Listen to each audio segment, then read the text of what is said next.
ओम शांति 16/2/23 की वाणी है। मीठे बच्चे, इस समय सभी के सुख संपत्ति का देवाला रावण 5 विकारों ने निकाला है।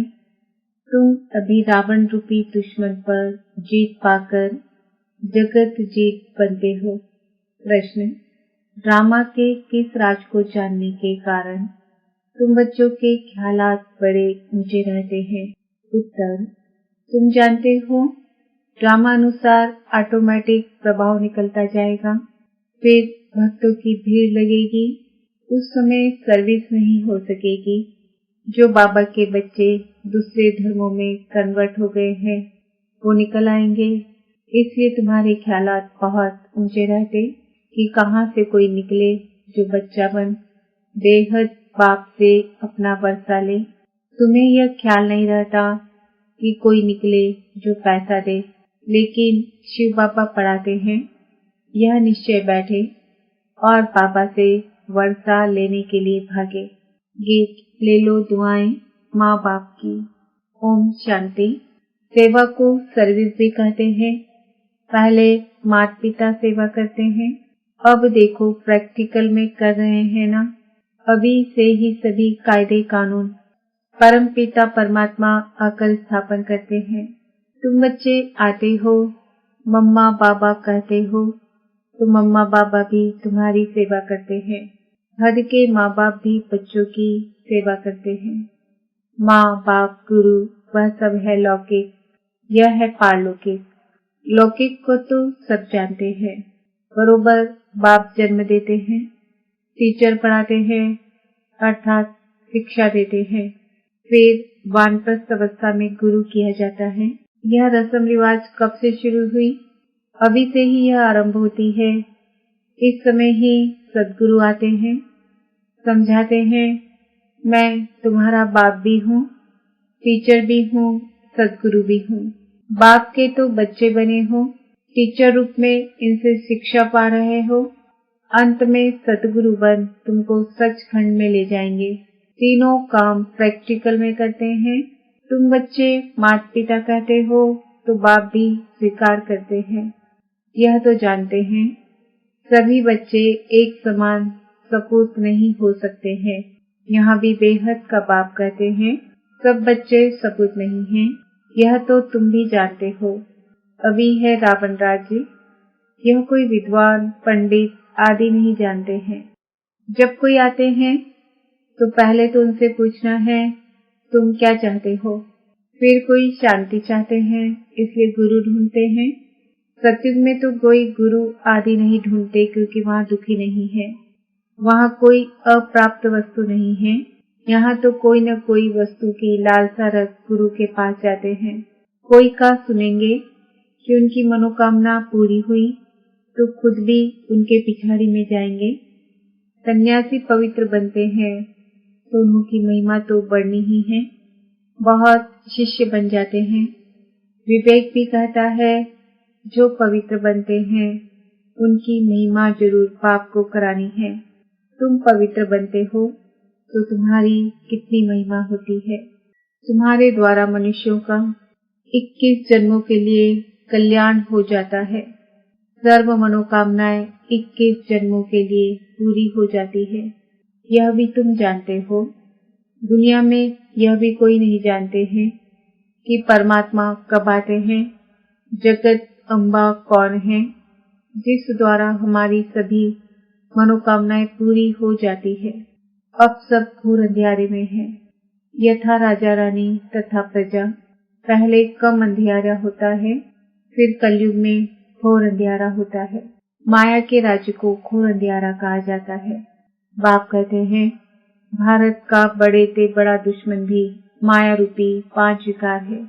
तुम जानते हो इस माया रावण ने सीताओं को हरण किया अर्थात अपनी जंजीरों में कैद किया। बाप आते हैं इस बड़े से बड़े दुश्मन से लिबरेट करने। यह भी कोई को पता नहीं कि भारत जो इतना माला माल था उनको इतना कंगाल किसने बनाया। यही रावण बड़ा दुश्मन है। इनकी प्रवेशता के कारण भारत का यह हाल हो गया है। कहा जाता है ना तुम्हारे में क्रोध का भूत है, परंतु मनुष्य समझते नहीं है कि 5 विकारों को भूत कहा जाता है। यह भूत अर्थात रावण ही सबसे बड़ा दुश्मन है। ऐसे नहीं कि मुसलमानों व क्रिश्चियन ने भारत को कंगाल बनाया, नहीं, सबके सुख संपत्ति का देवाला इसी रावण ने निकाला है। यह बात कोई नहीं जानते हैं। अब संन्यास धर्म को 1500 वर्ष हुए हैं। उनकी संख्या बहुत वृद्धि को पाई हुई है। वृद्धि को पाते पाते अभी आकर जर्जरीभूत अवस्था को पहुंचे हैं। तुम्हारा तो अब सतोप्रधान नया झाड़ है। तुम अभी रावण के साथ युद्ध कर रहे हो। गीता में रावण का नाम नहीं है। उन्होंने फिर हिंसक युद्ध दिखा दी है। बाप कहते हैं, तुम इन 5 विकार रूपी रावण पर जीत पाने से जगत जीत बनेंगे। अन्य सभी धर्मों को तो वापस जाना है, क्योंकि सतयुग में तो होगा ही एक धर्म एक राज्य।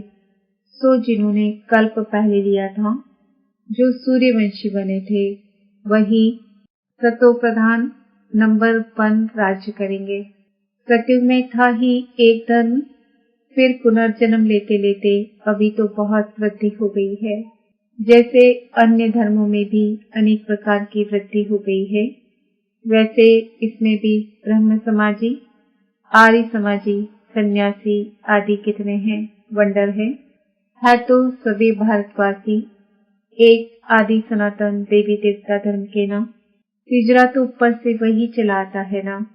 भारत खंड है सचखंड, जहाँ बाप आकर देवी देवता धर्म में ट्रांसफर करते हैं। यह तुम जानते हो।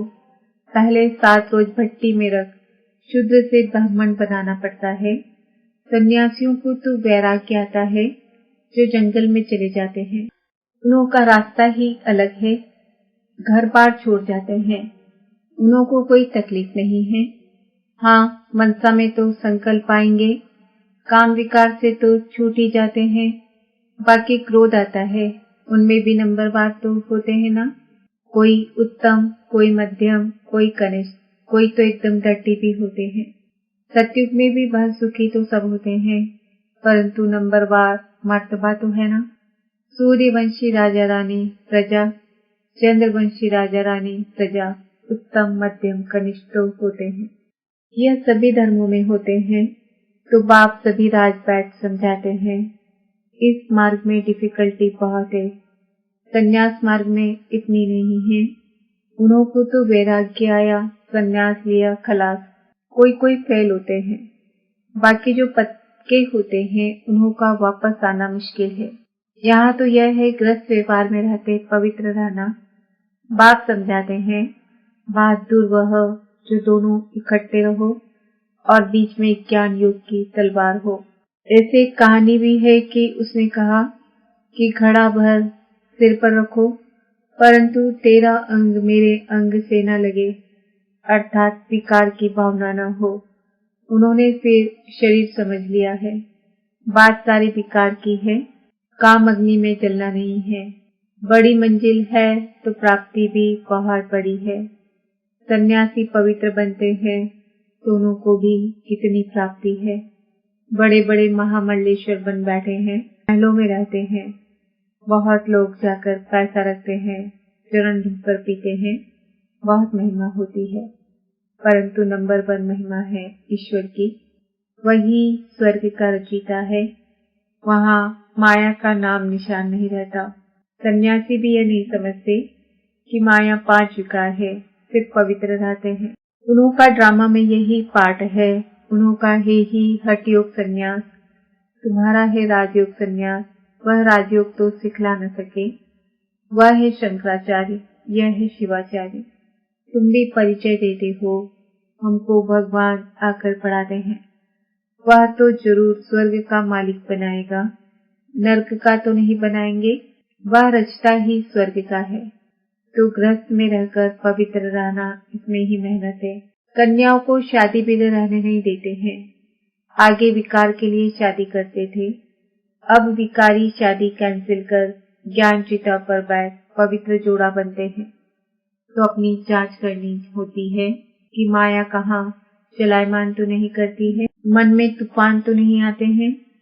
भल मन में संकल्प आते हो, परंतु कर्मेंद्रियों से विकर्म कभी नहीं करना। भाई बहन समझने से, ज्ञान चिता पर रहने से काम अग्नि नहीं लगेगी। अगर आग लगी तो अधोगति को पालेंगे। यूं तो सारी दुनिया भाई बहन है, परंतु जब बाप आते हैं तो हम उनके बनते हैं। अभी तुम प्रैक्टिकल में ब्रह्मा मुख वंशावली हो। तुम्हारा यादगार भी यहाँ है, अधर कुमारी का मंदिर भी है ना। जो काम चिता से उतर ज्ञान चिता पर बैठते हैं उनको अधर कुमारी कहा जाता है। तुम सन्यासियों को भी समझा सकते हो। बाकी कोई से फालतू माथा नहीं मारना चाहिए। पात्र जिज्ञासु होगा वह तो अकेला आकर प्रेम से समझेगा। कई हंसी उड़ाने के लिए भी आते हैं, इसलिए नब्ज देख ऐसी दवाई देनी चाहिए। बाप ने कहा है पात्र को दान देना है। आजकल दुनिया बहुत खराब है। सन्यासी लोग तो कफनी पहन लेते हैं और जाकर अलग रहते हैं। कुछ न कुछ मिल जाता है, मजे से खाते पीते रहते हैं। आजकल उन्हों का प्रभाव है ना। तुम्हारे में भी जो अच्छी सर्विस करते हैं तो उन्हों की महिमा से औरों की भी महिमा निकल पड़ती है। जो बच्चे अच्छी सर्विस करते हैं तो सब कहेंगे इनके माँ बाप भी ऐसे होंगे, मेहनत जरूर करनी है। सन्यासियों को तो घर बैठे वैराग्य आ जाता है, हरिद्वार चले जाते, वहाँ कोई गुरु कर लेते। यहाँ की रस्म ही निराली है, इनका कहाँ वर्णन है ही नहीं। गीता को ही झूठा बना दिया है। यह पहली बात खुल जाए तो सब बीके बहुत नामी ग्रामी हो जाओ, सब तुम्हारे पर सदके जाए। प्रभाव निकलना तो है ना। अभी तो तुम्हारा बहुत सामना करते हैं, पहले तो घर के ही दुश्मन बनते हैं। इस बाबा के भी कितने दुश्मन बने। श्री कृष्ण के लिए भी कहते हैं ना, भगाता था, कितने कलंक लगाए हैं। यह भी ड्रामा में नूड है। ड्रामा अनुसार ऑटोमेटिकली प्रभाव निकलता जाएगा, फिर भक्तों की भीड़ आकर होगी, परंतु भीड़ में फिर सर्विस हो नहीं सकेगी। सन्यासियों के पास भीड़ होती है तो वह खुश होते हैं। यहाँ तुम जानते हो, फोटो में कोई निकलेगा। सन्यासी तो यही सोचेंगे कि इनसे कोई निकलेंगे जो पैसे देंगे। तुम्हारा ख्याल चलता है कि इनसे कोई निकले जो बच्चा बन वर्षा ले गए तो कितना फर्क है। तुम भाषण करते हो तो जो अपने बच्चे और धर्मों में कन्वर्ट हो गए हैं वह निकलेंगे। कोई आर्य समाज से, कोई कहाँ से निकल आते हैं। तो जब फिर लोग सुनते हैं यह हमारे धर्म का ब्रह्मा कुमारियों के पास भाग गया है, तो समझते हैं हमारी नाक कट गई। इसमें समझाने की बड़ी युक्ति चाहिए। पहले तो बाप का परिचय देना है। भल कोई लिख कर भी देते हैं, बरोबर शिव बाबा पढ़ाते हैं, परंतु उसमें खुश नहीं होना है। निश्चय बिल्कुल नहीं बैठा है। भल कई बच्चे पत्र भी लिखते हैं, परंतु बाबा लिख देते हैं। तुमको निश्चय बिल्कुल नहीं है। निश्चय बैठे मौज तिलपेट बाप से वर्षा मिलता है तो एक सेकंड भी ठहरे नहीं। विवेक कहता है कि गरीब झट भागेंगे, साहूकार कोई बिल्ला निकलेगा, साधारण कुछ निकलेंगे। कोई भी आए बोलो यह राजयोग की पाठशाला है। जैसे डॉक्टरी योग वैसे यह राजयोग है, जिससे राजाओं का राजा बनना है। हमारा एम ऑब्जेक्ट है ही मनुष्य से देवता बनना। अच्छा, बाप दादा का मीठे मीठे सिक्के दे बच्चों प्रति नंबर वार पुरुषार्थ अनुसार याद प्यार दिल पर वह चढ़ते हैं जो पुरुषार्थ कर आप समान बनाते हैं। बाकी बाप सभी को प्यार तो करेंगे ही। अच्छा, रूहानी बाप की रूहानी बच्चों को नमस्ते। धारणा के लिए मुख्य सार, कर्मेंद्रियों से कोई भी विकर्म नहीं करना है। ज्ञान और योग बल से मन के तूफानों पर विजय प्राप्त करनी है। सेवा ऐसी करनी है जिससे माता पिता का नाम वाला हो, सबकी दुआएं मिलती रहे।